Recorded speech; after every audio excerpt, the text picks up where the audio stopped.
بسم اللہ الرحمن الرحیم۔ السلام علیکم ورحمۃ اللہ وبرکاتہ۔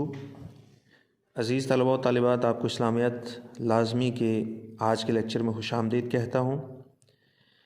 آج ہم دوسرے چیپٹر میں محاسن اخلاق کے عنوان کے تحت ایثار کے ٹاپک کو ڈسکس کرنے جا رہے ہیں۔ ایثار کے متعلق سب سے پہلی بات جو ہمارے ذہنوں میں واضح ہونی چاہیے وہ اس کا معنی و مفہوم ہے۔ ایثار کا لغوی معنی ترجیح دینا، مقدم رکھنا اور قربانی پیش کرنا ہے، جبکہ دین اسلام کی اصطلاح میں ایثار سے مراد وہ اخلاقی خوبی ہے جس کے تحت کوئی شخص فقط اللہ تعالیٰ کی رضا کو حاصل کرنے کے لیے اپنے دوسرے بھائی کی ضروریات اور حاجات کو ذاتی ضروریات پر مقدم رکھتا ہے اور اس مقصد کے لیے اپنے حقوق تک کی قربانی پیش کر دیتا ہے۔ اس اخلاقی خوبی کو ایثار کہا جاتا ہے اور یقیناً دین اسلام میں اس کی اہمیت بہت زیادہ ہے۔ اگر ہم قرآن مجید اور احادیث میں ایثار کی تاکید کو دیکھیں تو ہمیں بہت ساری قرآنی آیات اور احادیث سے یہ بات سمجھنے کو ملتی ہے کہ ایک مسلمان کے نمایاں اوصاف میں سے ایک اہم وصف اللہ تعالیٰ کے بندوں کے لیے ایثار کرنا بھی ہے۔ قرآن مجید میں ایمان والوں کی بہت ساری خوبیاں بیان کی گئیں، جن میں سے ایک خوبی اس آیت کریمہ میں بیان کی گئی ہے جس میں اللہ تعالیٰ ارشاد فرماتا ہے وَيُؤْثِرُونَ عَلَىٰ أَنفُسِهِمْ وَلَوْ كَانَ بِهِمْ خَصَاصَةٌ۔ آپ جانتے ہیں کہ یہ آیت سورہ حشر کی آیت ہے اور اس کا ترجمہ یہ ہے، اور ایمان والے وہ دوسروں کو اپنی جانوں پر مقدم رکھتے ہیں اگرچہ خود فاقے سے ہی کیوں نہ ہوں۔ اگر احادیث کو دیکھیں تو نبی اکرم صلی اللہ علیہ وآلہ وسلم کی ایک حدیث جو کہ جامع ترین حدیث ہے، اس میں اللہ کے نبی نے اچھائی اور خیر کا معیار، دوسروں کے ساتھ اچھا معاملہ کرنے کو،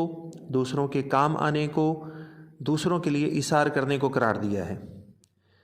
آپ صلی اللہ علیہ وآلہ وسلم کے مبارک الفاظ یہ ہیں، خیر الناس من ينفع الناس،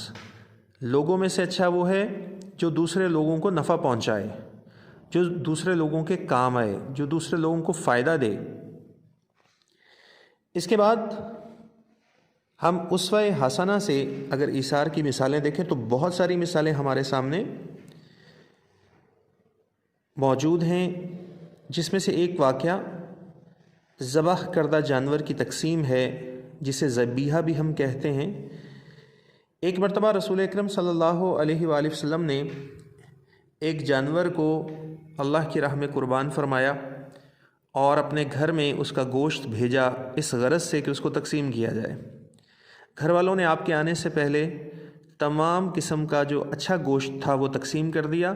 اور کچھ گوشت جو باقی بچ گیا اسے اپنے پاس رکھ لیا۔ نبی اکرم صلی اللہ علیہ وآلہ وسلم گھر واپس تشریف لائے تو آپ نے اس بھیجے ہوئے گوشت کے متعلق سوال کیا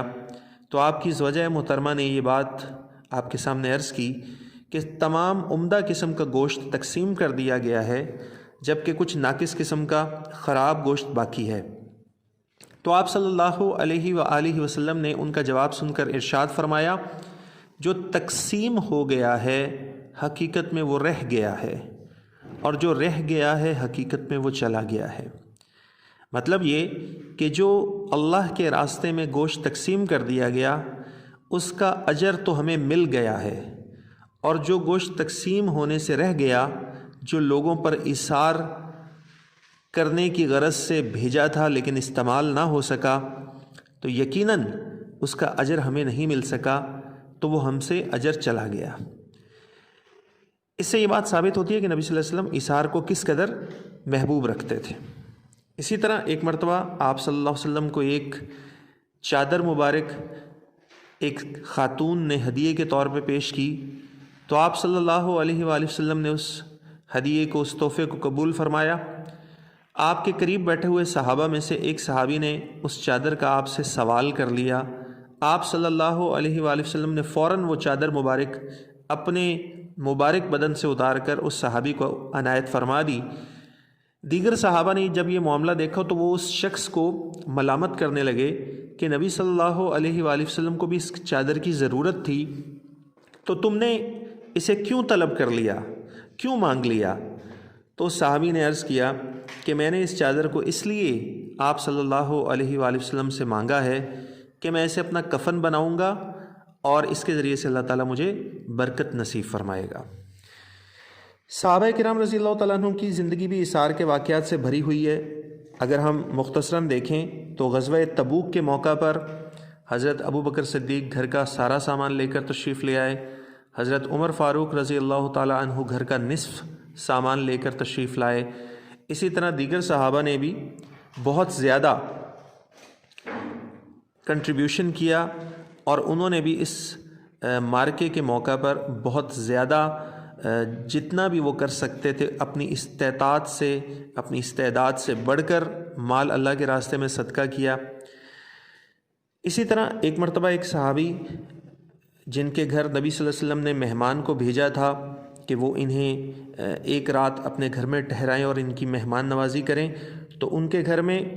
آپ جانتے ہیں کہ صرف بچوں کے لیے کھانا موجود تھا، لیکن وہ خود اور ان کے بچے بھوکے سوئے رہے اور انہوں نے وہ کھانا اپنے مہمان کو کھلا دیا۔ نبی صلی اللہ علیہ وسلم نے ان کی بھی تعریف فرمائی کہ اللہ تعالیٰ تمہارے اس حسن سلوک سے بہت خوش ہوئے ہیں۔ آج کے لیکچر میں جو ہمارا دوسرا عنوان ہے وہ جھوٹ کے متعلق ہے۔ جھوٹ رذائل اخلاق میں سے ہے، اور رذائل اخلاق سے مراد ایسے برے اخلاق ہیں، ایسے برے اور گھٹیا طرز عمل ہیں جس سے انسان اللہ کی نظر میں بھی گر جاتا ہے اور مخلوق بھی اس سے نفرت کرنے لگتی ہے۔ تو جھوٹ، اس کے لیے عربی زبان میں کذب اور زور کے الفاظ استعمال ہوتے ہیں، جبکہ اصطلاح میں جھوٹ سے مراد کسی شخص کا ہر ایسا قول و فعل اور نظریہ ہے جو حقیقت اور واقعے کے خلاف ہو اور باطل کی تائید اور حمایت کا ذریعہ بن جائے۔ قرآن و حدیث میں جھوٹ کی اس قدر مذمت ہے کہ اللہ تعالیٰ نے قرآن مجید میں یہ بات واضح طور پر ارشاد فرمائی ہے، ان اللہ لا یہدی من ہوا کاذب کفار۔ اللہ تعالیٰ کسی بھی جھوٹے شخص کو اور حد سے نکلے ہوئے شخص کو ہدایت نہیں دیتا۔ اس کے بعد نبی صلی اللہ علیہ وسلم نے بھی اس حوالے سے بہت واضح طور پر ارشاد فرمایا ہے کہ الصدق ینجی والکذب یہلک، کہ سچائی نجات دیتی ہے اور جھوٹ ہلاکت کا باعث بنتا ہے، ہلاکت میں مبتلا کر دیتا ہے۔ اگر دیکھا جائے تو جھوٹ وہ عمل ہے جو انسان کو برے اعمال میں مبتلا کرتا ہے اور جہنم میں لے جانے کا باعث بنتا ہے۔ نبی صلی اللہ علیہ وسلم سے پوچھا گیا کہ جنت میں لے جانے والا عمل کون سا ہے، تو آپ صلی اللہ علیہ وآلہ وسلم نے ارشاد فرمایا سچ، اور جب آپ سے پوچھا گیا کہ جہنم میں لے جانے والا عمل کون سا ہے تو آپ نے فرمایا جھوٹ، کیونکہ جب کوئی شخص جھوٹ بولتا ہے تو وہ گناہ کے کام کرتا ہے، جب وہ گناہ کے کام کرتا ہے تو وہ کفر میں مبتلا ہوتا چلا جاتا ہے اور یہ کفر اسے جہنم میں لے جانے کا باعث بنتا ہے۔ اس کے علاوہ جھوٹ کو اس قدر برا سمجھا گیا ہے کہ جھوٹ میں بہت سارے ایسے اعمال جو دیکھنے میں تو اعمال ہیں لیکن جھوٹ کی تعریف میں وہ بھی شامل کیے گئے ہیں۔ مثلاً کسی شخص کا مال غلط طریقے سے ہتھیا لینا، کسی کے ساتھ فراڈ کرنا، کسی کے ساتھ زیادتی کرتے ہوئے اس کے مال پر قبضہ کر لینا، اسی طرح لین دین میں کم تولنا، یہ بھی جھوٹ کا ایک عملی ثبوت ہے، جھوٹ کی ایک عملی شکل ہے۔ اسی طرح غرور کرنا یہ بھی جھوٹ میں شامل ہے، منافقت کرنا یہ بھی جھوٹ کا ایک حصہ ہے، بچوں کو لالچ دے کر کسی قسم کا ان سے کام لینا یہ بھی یقیناً جھوٹ میں شامل ہے۔ چنانچہ جھوٹ چاہے زبان سے اس کا تعلق ہو چاہے عمل سے تعلق ہو، دین اسلام میں وہ منع ہے اور اس کا انجام یقیناً برا ہے۔ اللہ تعالی ہمیں جھوٹ جیسے اخلاق رذیلہ سے محفوظ فرمائے